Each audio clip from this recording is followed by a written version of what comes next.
Good to see y'all. To the lady, to Estella, good to see y'all. To the chat, what's up, everybody?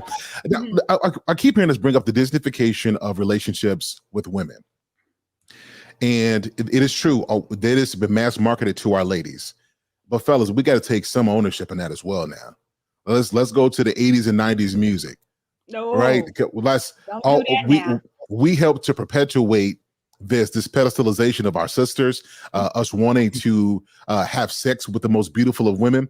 And I think a lot of the men who speak about these things, and this is just me being real, they complain about women wanting the best because they within themselves feel like they can't afford that kind of woman.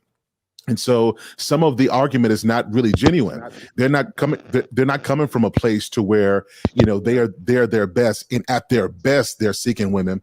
A lot of these guys are reaching for people who are out of their league, and then when they get rejected, then there's a level of there's some anger there. So that's part of it. The second thing is all of us guys have at some point tried to use our money, or whether we bought a new car or our status, to get women. So it's not just the Disneyfication of this; it's how we pedestalize sex and beautiful women in our culture, and we start to realize that has backfired. When it's backfired on us, now the conversation is extended. Now we have to look at the women as well, because you know something Winnie Simon said earlier that I agree with is, why shouldn't women go for the best guy? Why shouldn't they go for the CEO? Like, why shouldn't they have that? Like, what's the real problem there? Are we saying that they shouldn't go because he's a CEO and it seems like they're just being hypergamous? I think women should go for the best guy. But here's my thing. It shouldn't just be the man with the position. It should be with the man who's working to get there. That's what we got to get to. Is not going to a man who's already self-made, but going to a man who's trying to make something out of himself. And I think that's what we got to get to. So I don't believe in the whole it's just on the women, the Disneyfication of that, because a lot of us guys took our girls to go see those Disney movies, right? So it ain't just on them, it's us too. When you learn, brother, you got to do, brother. You know, and so you're right though. Some of those songs back in the day, Come on, man. I appreciate you. I mean, you know, I mean they did do it to us. Down on bended knee, little boys. But guess what? That's marketing as well to the women, though. But we believe it though. That's the thing. Like I can remember. I remember my mom looking at, let's say, wanting a relationship like the Cosby Show. Like she wanted the Huxtable family so bad. I know my perfect relationship has always been my wife and kids. And I looked. I don't like that show. They made the father look stupid. I hated that show. I love it. Which one? Which one? But I looked with Damon Wayans. That was a great show. It was funny. See, the reason I hated that, they made men in that so the 90s is out. 2000 husbands and fathers are stupid. I don't like that. I don't like it at all. You're right. Everybody hates Chris. Just think about the show. Everybody hates Chris. Yeah, we can make decisions. Yeah, I don't like that. Yeah, man, you're right. Well, my wife and kids is one of my favorite, but I say that to say that that's women. We look at that like, man, I want a husband like him. I want a husband like that. And so that's how we build our criteria, even if it's fake, even if Damon Wayans out there smoking crack. We don't look at that. Hold on, what? Nothing he does. He was in public, in private. We look at that role. Exclusive news on I Am Courtney. Okay, I'm like, whoa. Exclusive news. You said Damon Wayans is a crack addict? Did we just hear that? The 10 p.m. news. Just be hollering that out. I'm like, what?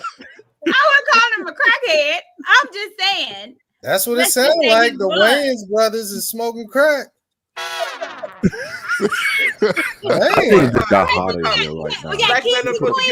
my Lord. Put up the heat. Oh my God. Only on I Am Courtney. Only on I Am Courtney. The Wayans brothers are crackheads. That was an exclusive. Okay.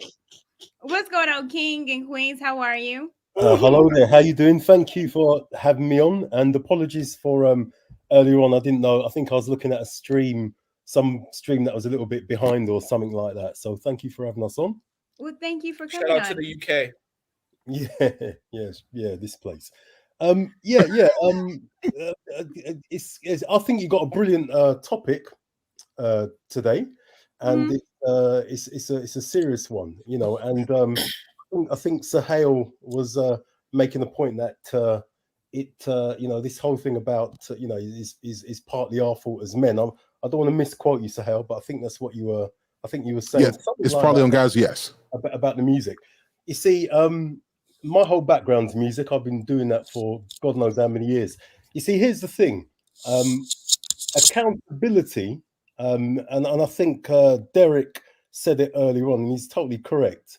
Accountability used to be a thing whereby a young man would go to the family, and he would ask the young lady's father, I'm interested in your daughter, right?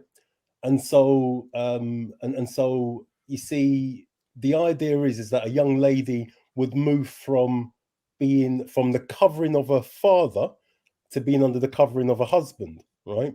So accountability for a woman is literally one to her father and her brothers. And then this is back in the day, or at least 50, 60 years ago, if you're living in the West. And then being accountable to a husband, so covering and accountability go together. In some cultures, that still happens. So if you're living in various parts of Africa, it still happens. If you're living in various parts of Asia, that still happens. That is totally broken down pretty much if you live in the West. So that level of accountability has disappeared, right? Back in the day, it's very difficult for men to sing love songs and attract women if there's accountability going on, because fathers and brothers are simply not going to let the women in the family go to these places. It's not going to happen. It's as simple as that. So the only way you could attract a woman is if you showed how you're going to look after, how you're going to do it, how you're going to, you got to come correct. In some cultures with cows, in other cultures with money, however you're going to do it, but you got to show it. What you couldn't do is come with just a love song. You couldn't do that. You couldn't come with just a love song. So the price of admission has literally dropped to a love song, right? And the other side of it is this. You see, in the West now, it's about in terms of females, it's voluntary accountability. A woman simply, whether you can volunteer to be accountable if you want to your father, and whether she feels like it, right? There you go. Derek spoke about it earlier on. If she doesn't want to be accountable to her dad, she just goes and does it behind his back anyway, right?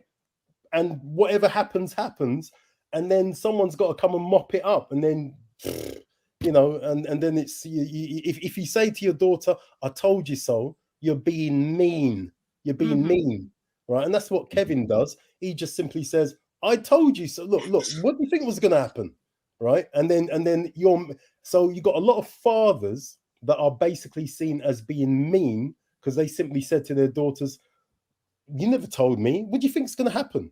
Right? So now you see this whole thing when accountability for women breaks down as it has done in the West, right? The price of admission to get between a woman's legs is just a love song. You don't have to provide anything. You don't have to show anything. You have to do absolutely nothing. In fact, the woman when women in the West simply run from accountability. Women do not want to be accountable to husbands. I can agree with that. And at the end of the day, look, I run a men's ministry. I'm a Christian, right? And what's worse, sorry, but I have to say this. When I was a kid growing up, pastors used to hold all women to account in the church that I used to go to, which is a typical sort of Caribbean church. And women ran from that. But sadly today, you got a lot of pastors of modern Pentecostal churches and of a similar ilk that do not enforce accountability for various reasons. So we're I'm a Christian. We have conversations with this on my men's group and all that. We all the time. I give presentations on this to the women's ministry, and I don't care how they see it. It's irrelevant how they see it. This is to help. It's to help. It's to help women who say they want to be married. You got to be accountable. You got to learn to be accountable to your husband, and you got to show an accountable spirit before you get married. That's deep. And I like that because I agree too.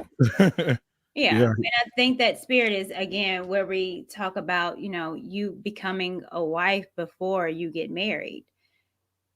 And understanding that, holding yourself accountable. So again, what I was talking to We Ain't Signing about is what's the purpose of holding yourself accountable? What does it look like and why? And that's the why. If you're not getting your desired, what you're wanting, if you're wanting a husband, maybe it's you. And holding yourself accountable, understanding truth and what it is, living in that. Sir Hell, I talked about you earlier before you popped on. When we talk about, the truth that set you free. And I said, when I was on your show, the truth will set you free, because when you live in lie, you live in deceit, that's bondage. Well, can I say something? Because, and if I'm wrong, please correct me, because I've heard several women in these spaces talk about accountability and then the steps they're taking to kind of change. But it seems to be very self-focused. Therapy, dealing with my trauma, which is all great, which necessarily needs to happen. Mm-hmm. But I don't really hear women talking about taking conflict management courses, taking classes about how to communicate with men, take marriage classes, etiquette classes like the Russian chick on YouTube, right? Things that's going to make you ready to be in a marriage, a long-term marriage. I never hear women talk about that, right? Because Black women.